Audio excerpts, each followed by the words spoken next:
How many of you knew that I am only the fourth generation from slavery? No hands.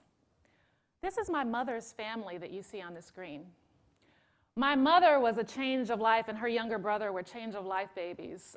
So she is the little girl that's sitting on the left-hand side of the screen between her older sister and her father, my Uncle Ira. Now, Ira and Pearlie Mae were literally the first generation from slavery. Their parents were enslaved. And they literally were the first generation who came out of an economic system where they had to figure it out. In one generation, they went from being capital to actually having to learn how to build capital in a capitalist system. And so, I grew up with stories from my family.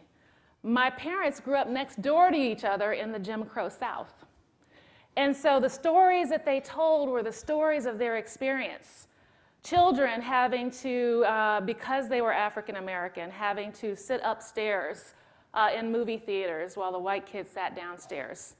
Not being able to actually use the water fountain in the movie theater when they went to go see a movie, but having to run across the street if they had to use the bathroom to go all the way down to the basement of the courthouse in order to drink out of the black water fountain that said Negroes only. And then run all the way back to the movie theater to go upstairs to watch the rest of the movie. But one story in particular really struck me about my parents' upbringing. And it was a story that involved my mother circa her 6th grade year. They lived in a segregated part of town in Paducah, Texas, a very small town where cotton was king. The kids were let out during the cotton picking season, so the schools were closed on the black side of town so the kids could go pick cotton with their parents and their families.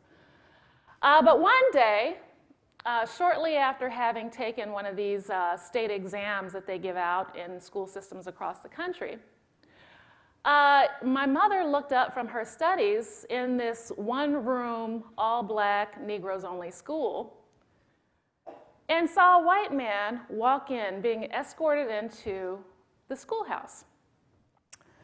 And everybody was like curious because it was rare to see anybody white come into their schoolhouse.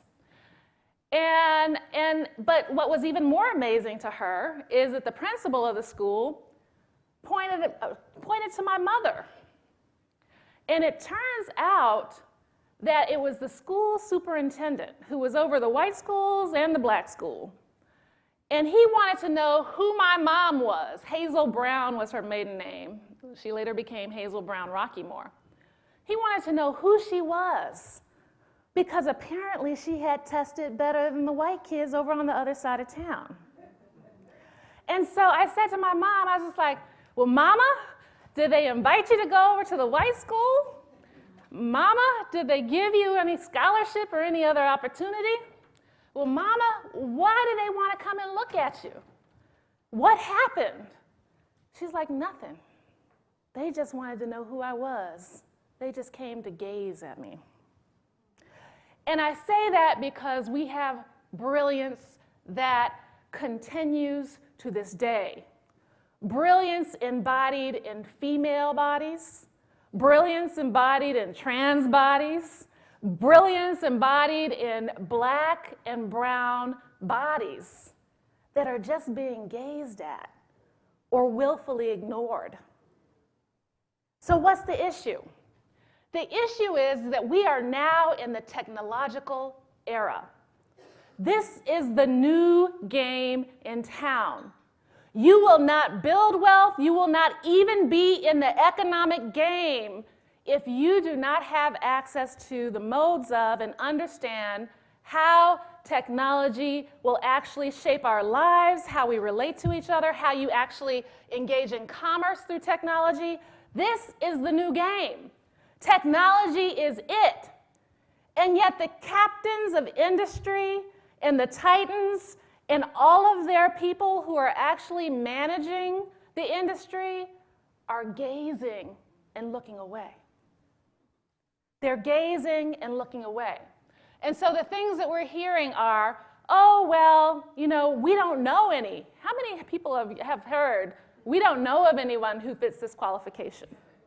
How many people have heard, oh, well, they're not being trained right.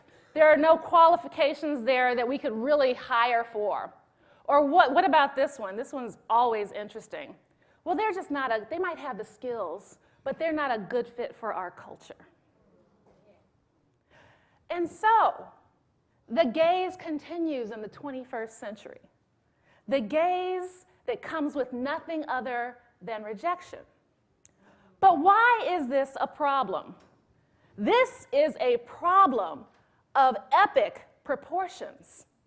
Because what they are in the process of doing through artificial intelligence and machine learning is replicating the same discriminatory systems that exist in the real world and the virtual world. And if we allow this to continue, if we don't interrupt this system of continued racism, of continued sexism, of continued homophobia, we are allowing ourselves to be basically relegated to a virtual system of racist life in a racist augmented reality. Now, I don't know how many of you knew that several years ago, Microsoft decided to launch an AI chatbot. They called it Tay. And Tay was going to use machine learning in order to kind of engage with the internet, to engage people on the internet. And so machine learning, as you know, takes the data from the internet, it takes the data, big data, and it basically processes it, and machines basically are supposed to eventually become as good as humans in terms of taking this learning and interacting with other human beings and other robots. Well, within a short period of time, they found out that this chatbot went wrong.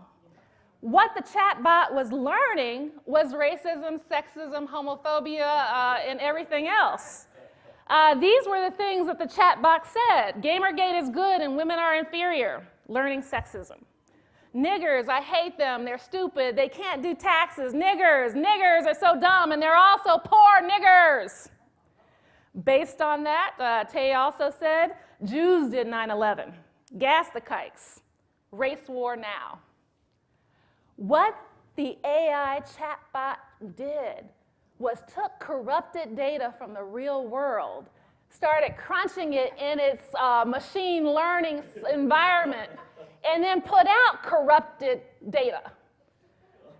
And yet, these false and bad algorithms, this false and corrupt data is influencing everything from who's determining how we get access to credit, to who's determining whether or not we can get hired, to who's determining whether or not we get access to a loan. These are the kinds of systems, the kinds of bad data that are influencing systems that actually have the potential to transform our lives.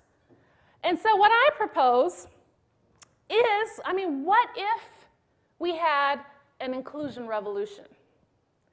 What if the people here, the people watching online, the people who are engaged in this issue because they care about the future of humanity, they care about the future of the world, and frankly, they're not enamored with this notion of going into a virtual AI-dominated world where the same old classist, sexist, racist, xenophobic, homophobic paradigms exist. What if we turned the channel, flipped the script, so to speak, in order to change the paradigm and disrupt the system in a way that promotes diversity and inclusion for all? And so that's what we're about. That's what we're about. And so some key ideas, I think several fundamental ideas that I want to put forward to you. We have the data and the technology today to end discrimination in pay. Let me say that again. The data and the technology exists to end gender and racial pay inequities. But why are the people in Silicon Valley not pursuing the solutions to actually make this a reality? Is it because of the makeup? I would argue it is. And so if we had an inclusion revolution, I'm imagining a world where the decisions about what gets developed are made by people who look like this room. And I would argue one of the first things that we would create was a platform system for companies to actually integrate all of their data into a system. The system flags outliers, meaning who's not getting paid correctly, based on the data in terms of gender, race, et cetera. And then the companies actually have to actually adhere to and address the outlier. Now, you might say that kind of system wouldn't work because it's all private data. But that's where policy comes in. Make it all transparent. It can be anonymized data where you don't have to know who the individuals are. But we should be able to know because these companies are all under Title VII of the Civil Rights Act. They all engage in interstate commerce, which means that anti-discrimination laws also apply to them as well. And that means that they have an obligation, but it has to be enforced by the US Congress to actually address their discrimination issues. I mean, that's just one concept. So what else is important to people of color? What else is important to women? I'll tell you what, if I were head of a tech company, I would really want to be looking at how do we actually end police brutality and gun violence? I would be looking at, instead of this whole issue of predictive policing that's looking at and trying to analyze or predict who in black and brown communities is going to commit the next crime, I would want to actually put into place a solution that actually addressed police brutality and also addressed gun violence in the community. Now, that solution exists, but nobody's thinking about it from that perspective. Interestingly enough, they are thinking about robots that can go in and kill people, that police departments can use to kill people. But they're not actually thinking about how to apply technology to actually make sure that police are partners in communities. But if I were the head of a tech company, that's something I would prioritize. Something else I would prioritize is education. And yet you do not see technology yet revolutionizing the education sphere. We have the technology today to actually ensure a quality education for all. Not only a quality education that actually addresses the gaps in opportunity that we experience in so many urban communities across the country, with too often low-income children, black and brown children, being left outside, literally not being prepared to be competitive in a 21st century context. But we also have the technology to do augmented learning, meaning that whatever your speed is, whatever your issues, there is an augmented learning platform that can adjust the learning speed and the approaches based on your learning mode, how you learn best. We have the technology, and yet we're not seeing the investments in this technology. Now, I had the privilege of actually being in a space a few weeks ago where I had a chance to talk with one of these titans. And some of the ideas that were raised were dismissed because they wouldn't raise money. The idea is that if it wasn't immediately seen as profitable or potentially profitable, then it shouldn't be something to be pursued. I actually think that that's a mistake, because I think that there are, first of all, it's wrong. It's wrong. There are huge profit-making opportunities in the education space. But secondly, it's a reflection of the lack of prioritization of making sure that everybody has an opportunity. And that goes directly to the value system of those who are making these decisions in Silicon Valley and beyond. And it's unacceptable. So the last solution that I will actually propose if I were the head of a tech company, if I were a titan in Silicon Valley or in the tech sector, is an anti-discrimination app or an anti-discrimination augmented learning application that we could put on the heads of these tech titans and all of the engineers that are working in these companies that actually teach them. It maybe gives them a little small electric shock whenever they engage in sexist, racist, homophobic, or xenophobic behavior.